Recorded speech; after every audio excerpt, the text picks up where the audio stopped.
Hello, it's Paul, Aquatics Director at the Oakland Hills Tennis Club. This video is designed for our AquaFit members, a dedicated community of water warriors who would normally find themselves in the pool here at the club 4-5 times a week, doing an hour of quality exercise with each stop, and relaxing in the jacuzzi afterward. Now, while there is no replacement for that warm water and that incredible fitness that we achieve in the water, it is my hope that this video and the land-based exercises within will allow you to keep your muscles taut and strong, your joints loose, your spine in alignment, and allow you to continue to open the pathways of movement that we have so successfully created while in the water. Before we begin with the movement component of this video, I do want to take a moment to talk about the benefits of deep breathing. Some of these things are very obvious to us: calm, increased focus, relaxation. But why do these things occur? They aren't purely a psychological manifestation. While in great part the mind is affected in a positive way by deep breathing, slowing things down, becoming present and in the moment, there is a powerful physiological reaction that occurs when we breathe deeply. Just to mention a handful of things that are incredible that occur during this process, I will mention, to start with, a very obvious one. Deep breathing lowers your blood pressure. As the blood pressure goes down, your muscles relax. As the muscles relax, blood vessels dilate, allowing a greater flow of oxygenated blood to go throughout your body, to the outer extremities, the feet, the toes, the hands, and the tips of your fingers, the internal organs, to your brain, and then cycling back through the heart with greater ease and efficiency. Lowering the blood pressure is so important and is an automatic reaction by deep breathing. Another aspect I will mention is that deep breathing stimulates the lymphatic system, which detoxifies the body. Don't forget that the longer we exhale, the more CO2 we're putting out. Breathing is responsible for 70% of our body's detoxification, while the bladder and the bowels cover the other 30%. Think about that. 70% through the breath.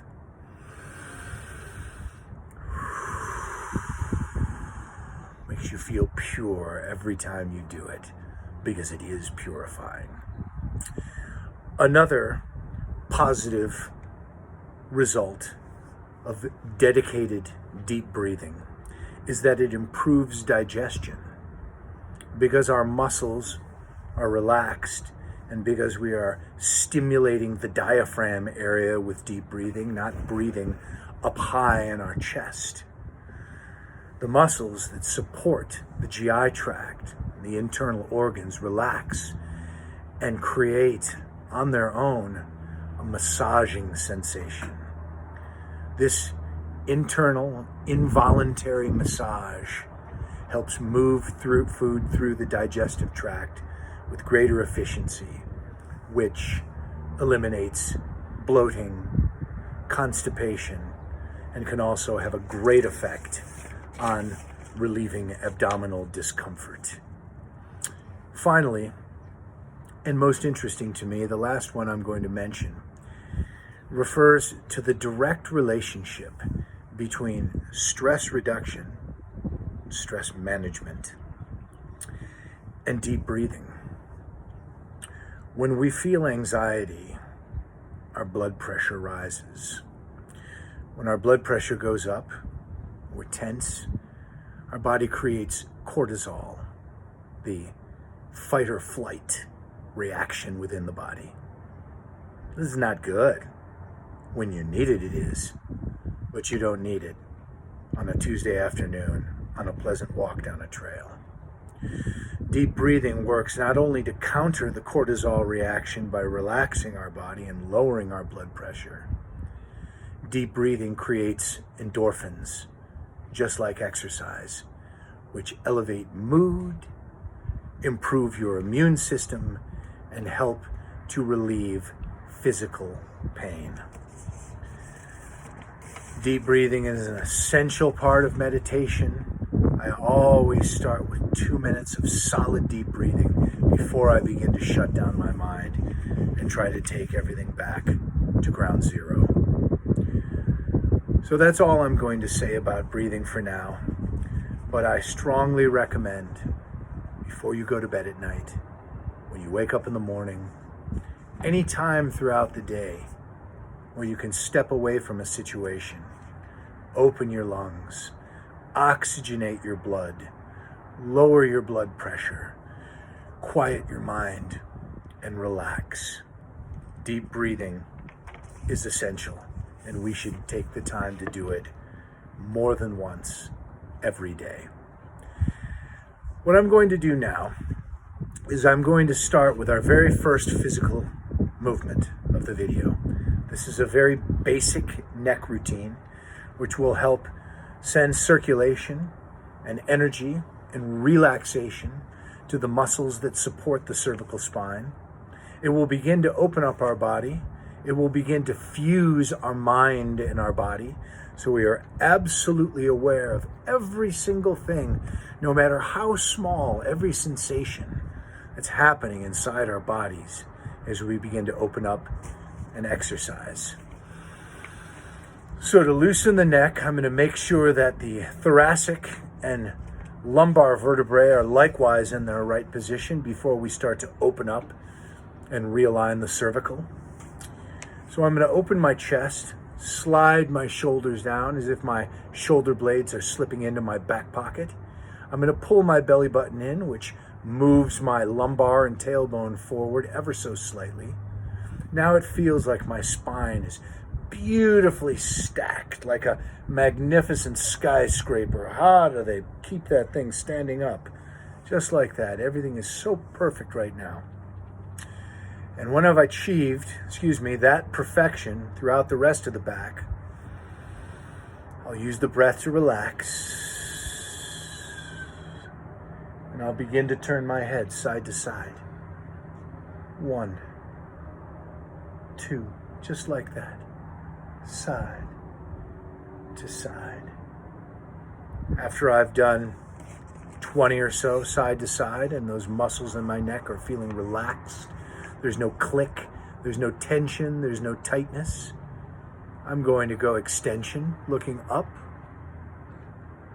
flexion, looking down.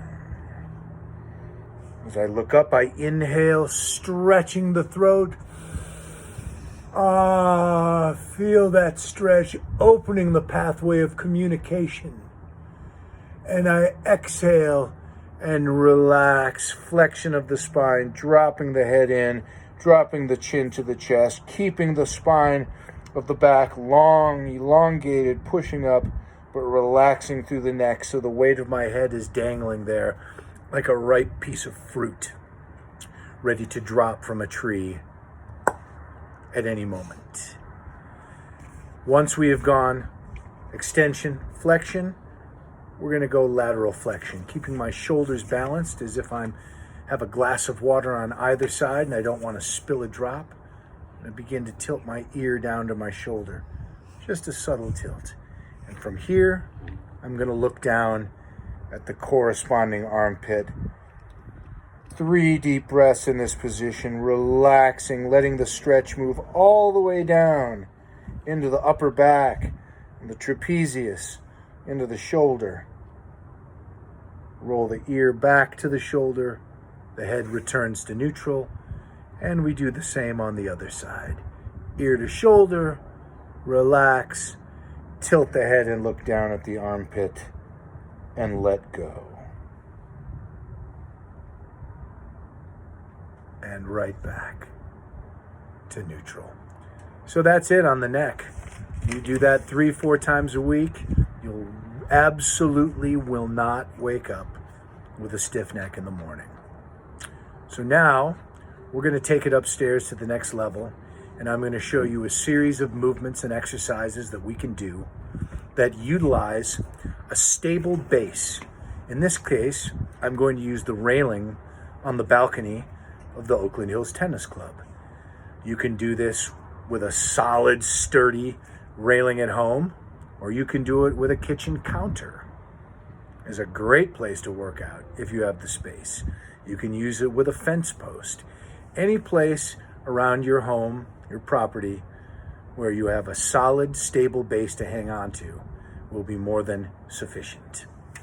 So, I'll be seeing you upstairs momentarily.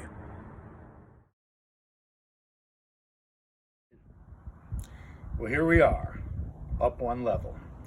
You may, at a certain point, become distracted by the sound of the construction going on inside the club. There's actually a lot of great changes and upgrades that are being made during this shutdown.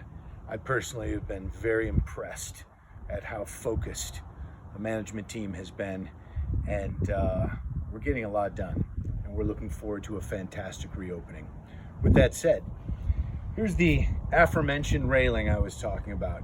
We're going to start, since we've already opened our neck, we're going to start by engaging the upper body, and I want to show you how simply we can turn almost identical exercise into a multifaceted upper body workout with just a stable bar. So, the push-up, known for developing your triceps, developing the chest, developing the shoulders, developing the core muscles, particularly when done in a prone horizontal position. But the higher we go with our incline, the easier the movement becomes. Many of us, as we get older, as we get heavier, have trouble doing a conventional push-up all the way up and down. But why does that mean we should have to give up the discipline altogether? The muscles, the joints, are still getting the cohesion and the strengthening and the opening and the flexibility, taking care of the tendons and the ligaments, keeping them lubricated and stretchy, not brittle and dry. We can get that same effect by doing an easier version of the push-up. And beyond that, we can also vary the exercise to target different regions of the upper body in a different way, simply by changing the position of our elbows, or the positioning of our hands, or the positioning of our feet. Allow me to demonstrate.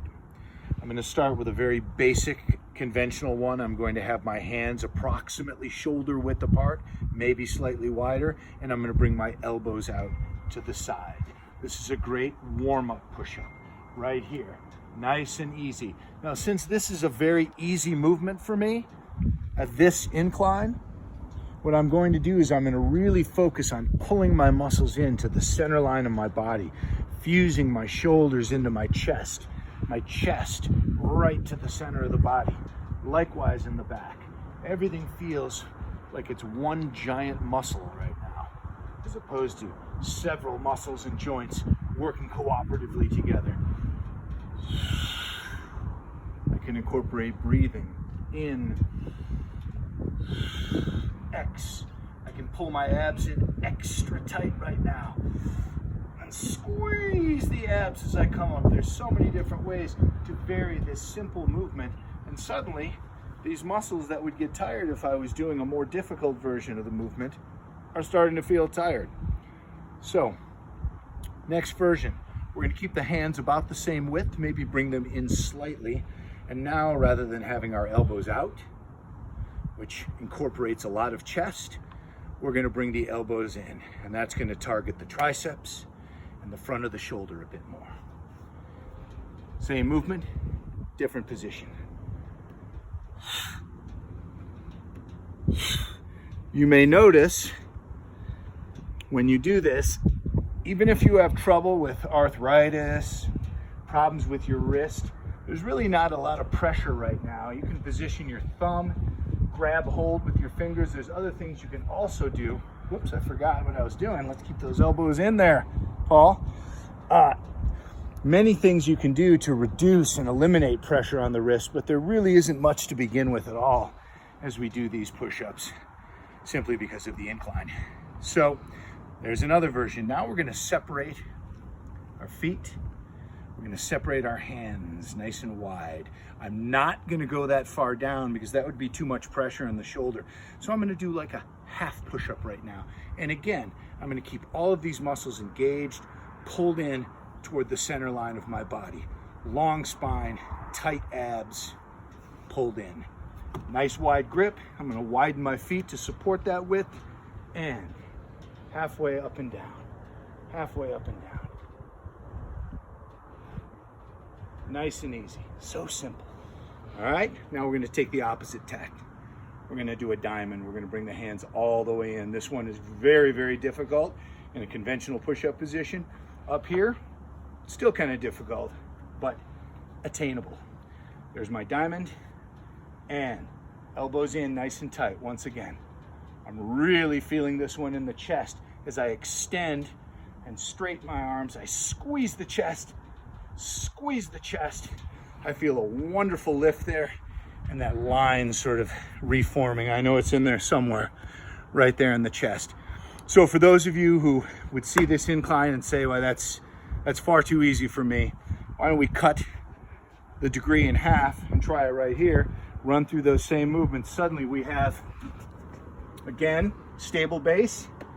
We have a really nice exercise. We just increase the pressure about threefold doing it, but it's still a bit easier than doing it on the ground or with your legs up, even harder.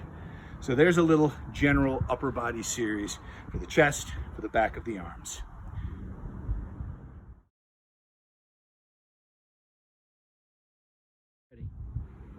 No, this is not a commercial for Rosarita, no-fat, traditional refried beans, my favorite brand. This is not a commercial for Rosarita. Actually, what it is, this is what we're using for our weight set. Obviously, if you have actual weights or a larger can or something heavier, that would be better. This is very light, but I just want to use this to illustrate the fact that you can get a workout anywhere. Anywhere? All right. So one of the things we always had trouble with swimmers is rotator cuff injuries. So these three movements come straight out of Therapy 101. We're going to focus on the anterior deltoid. We're going to focus on the medial deltoid. And then we're going to focus on the posterior deltoid. So we're hitting all three heads of the shoulder with these three basic movements. All right, here we go. Here's your soup can. One, coming straight out from the shoulder, just slightly above the shoulder line. How's my posture? It's good. My belly button's pulled in, my tailbone's forward, thighs internally rotated, shoulders back. I'm always considering these factors when I move, and particularly when I do a strengthening exercise. All right, so there's your first movement. Here's your side angle. Here's for the medial delt. From the side, rather than coming straight out like that, you can feel that tension in the neck a little bit.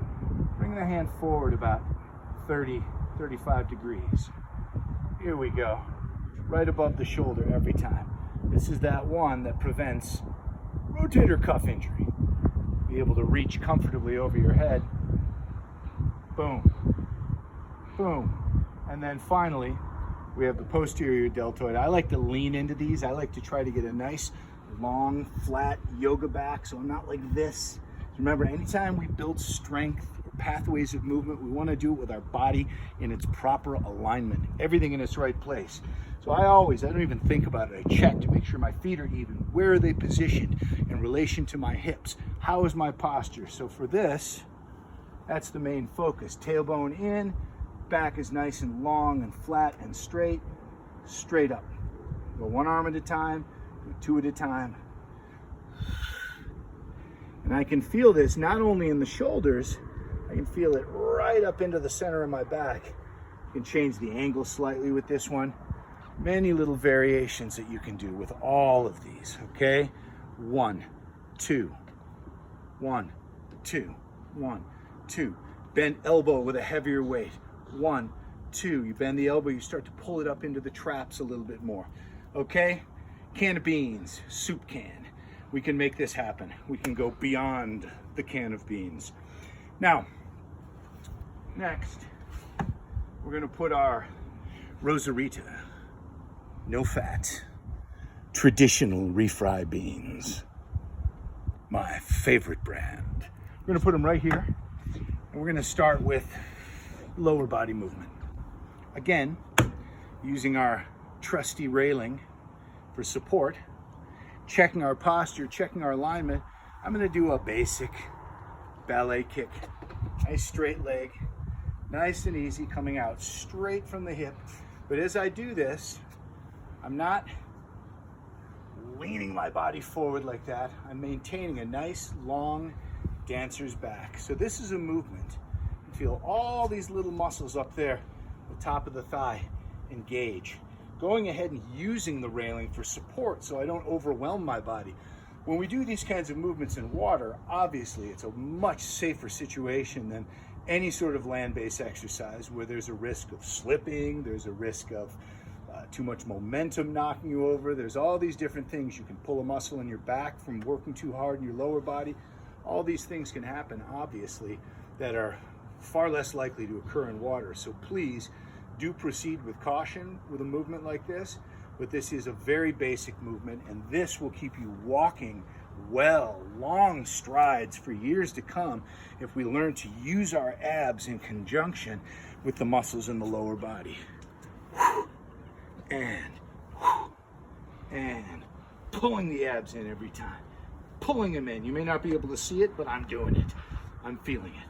Pulling them in, just like that.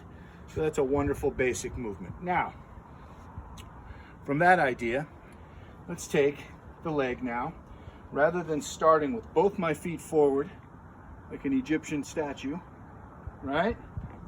That's how we did this one. This time, I'm going to turn out at the hip. So my feet are pointing out that way. I'm going to bring this leg that was behind me in front of me. Now I'm going to be working the inner thigh and again the core muscles, and I'm just going to do little pulses.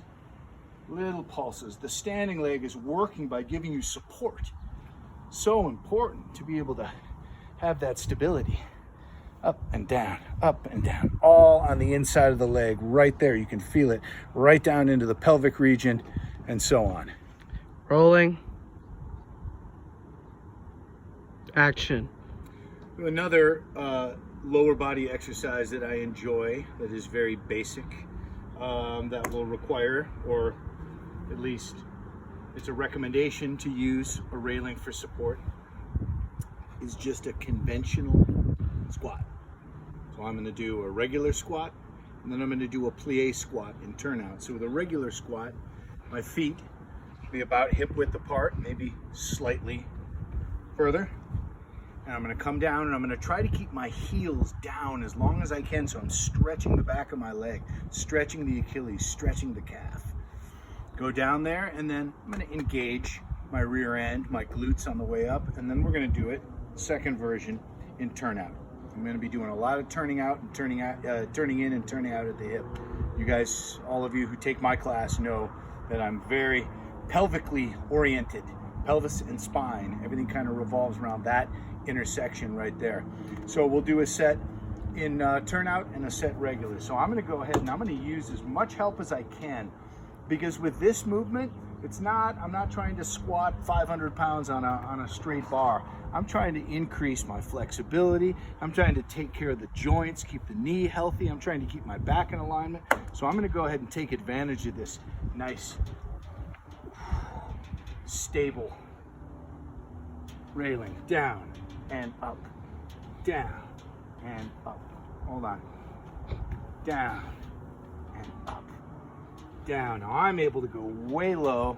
It's pretty good that I can do that. I won't go as far on this one, but now we're turned out. You'll see that I'm turning out at the hips, looking down to make sure that my hip and knee and feet are in alignment. So I'm going to turn this feet in, this foot, just a little.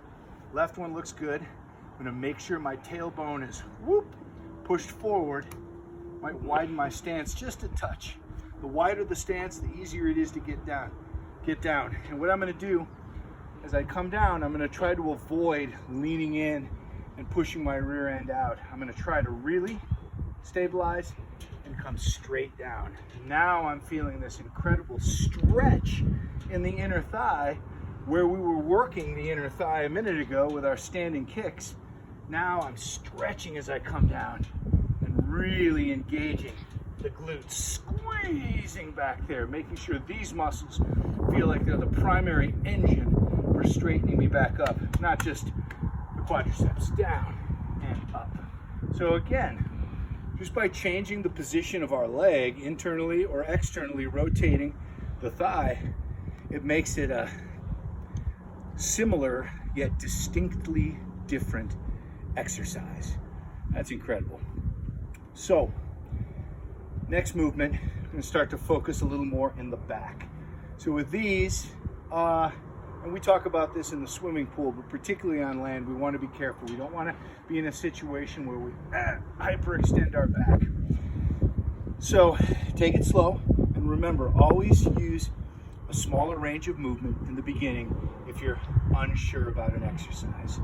So for this one, again, taking great advantage of that stabilizing force right here, I'm going to try to engage all these muscles in the side, your obliques, here where the fat tends to build up in a lot of men, right here in this zone, and connecting these muscles with the thigh, with the rear end, and so on, and creating stability in the standing leg. So I'm going to begin just to pulse my leg up just a little bit. I'm not going straight out to the side or straight out to the back. I'm kind of halfway in between. 1, 2. I can feel all this work. I can feel it in my leg. I can feel it in my rear end. I can feel my standing leg working, but I'm really feeling it here, right there, big time. 1, 2. Now here's what I'm going to start to do. I'm going to begin to evolve the exercise. I might cross the foot in front slightly, bring it up a little higher, and then I might lean into it just a little bit because my body can handle that. I have a really healthy back from years of doing yoga and years of doing aquatic exercise. So that's beautiful.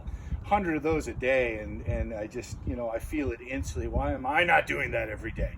Such a great movement. One more time. So we start in the most basic way, very limited range, feeling it right in this hard to get place right there. Okay?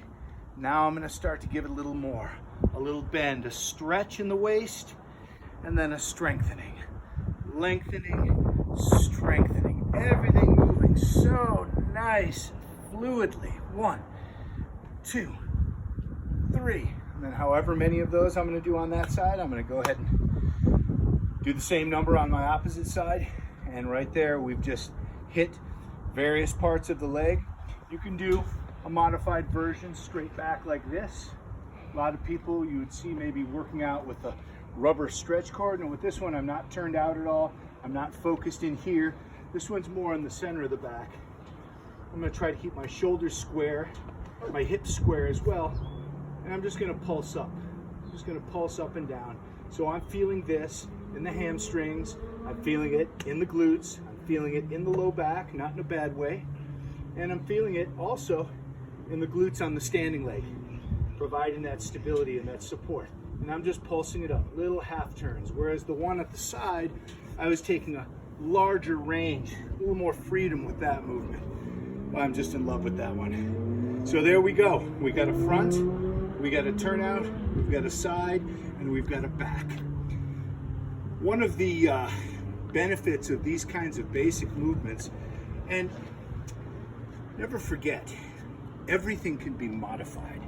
So if something like this, the first one we started with out here, something like this is too difficult, Here's a modification. Just bend the knee and bring it up. You're stretching your low back, you're engaging your abs, and you're doing something, you're working these muscles on the top of the leg that are required for a more advanced movement like that, right? Boom. Everything can be modified. Always reduce range and trust your body. Take steps that feel right to you. That's so important because that's how we get to know our body and what's going on and what's working the way we want it to, and the areas that maybe are not. All right, I think we're gonna shut this one down right here for now, and then we'll move on to our next series. Finally, we're going to finish this workout with some gentle floor exercises. Many of these are derived from Pilates. I'm going to try to keep it very basic and stick with our theme of taking a simple movement in a simple place and expanding it in a more advanced way as your body develops and becomes used to these movements. So for the first one, we're going to do one of my favorites. It's a pelvic thrust toward the ceiling, a pelvic raise. This allows your back, normally used to doing flexion, to go into extension, like a back bend, which is really healthy for the spine. Obviously, we don't want to go too far, but it's really good to make sure that your spine is moving in all directions, to keep the discs lubricated and doing their job properly. And then this is also a great way of toning and strengthening the glutes. So I'm going to come down now, and I'm going to start with the most basic version, and we're going to work our way out from there. So for this first one, I'm going to keep the whole of my feet on the ground, knees up. Everything is pretty much in line with the hip. I'm going to put my hands down. They might come up or they might stay down, but I want to have some measure of support, whether it's my upper arm or the whole of my arm. Arms can be here, arms can be there. It can be wherever you want, really, but go ahead and take advantage of the floor in the same way that we took advantage of the railing outside.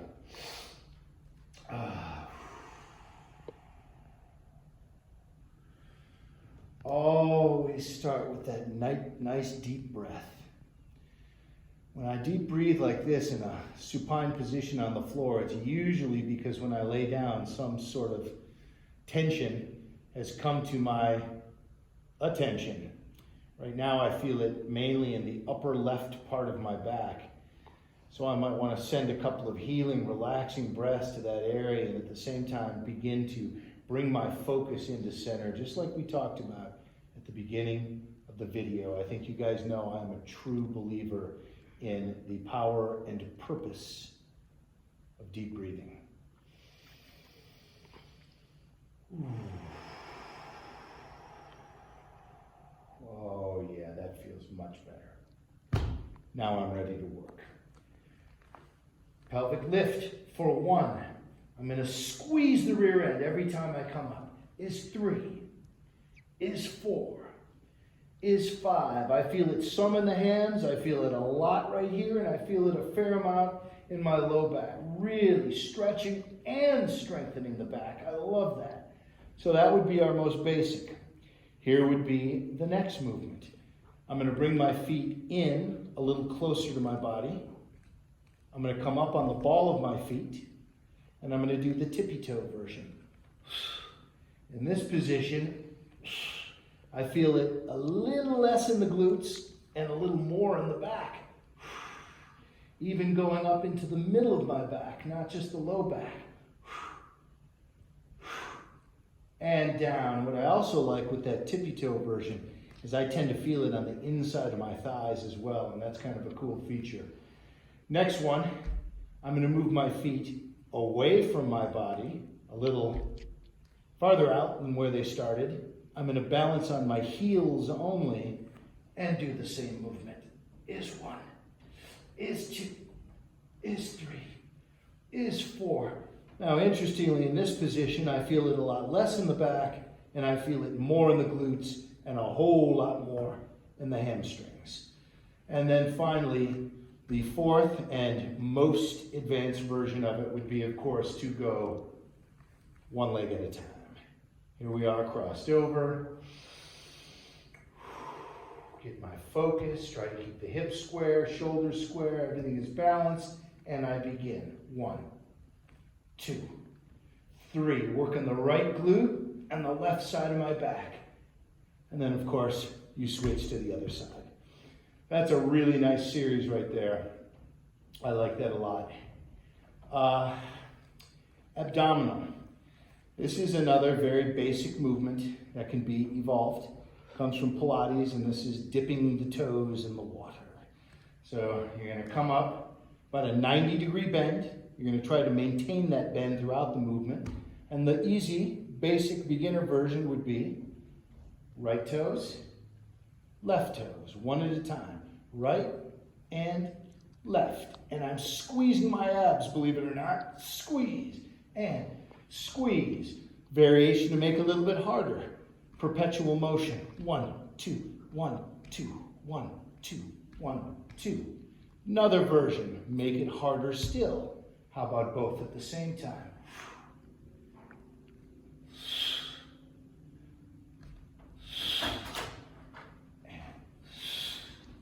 And then finally, the most advanced of this particular movement would be hands behind the head, and then the whole body moving in motion. So the upper body is meeting the lower body, elbow to knee, elbow to knee.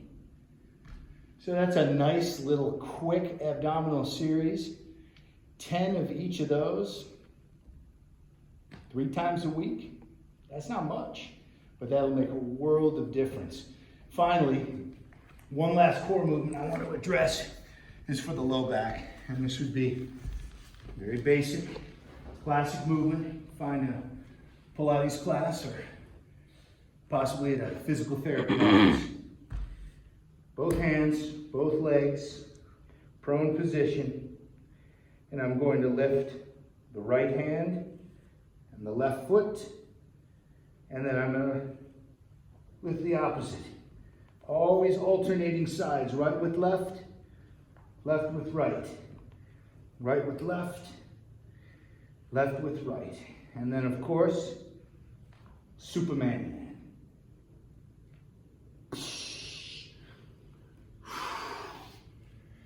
So, that brings us to the conclusion of this video. If you guys enjoy it and you feel that it's beneficial in your day-to-day routine, I would be happy to post a continuation of this video for you guys to enjoy and to take things to yet another level. It looks like we're going to be opening at the soonest, the beginning of June. So with that said, it's up to you guys now. I hope that this video is helpful to you, and if you have any questions at all, please do not hesitate to call me or to email me at aquatics@oaklandhills.com. Take care, everybody. I look forward to seeing you all very soon.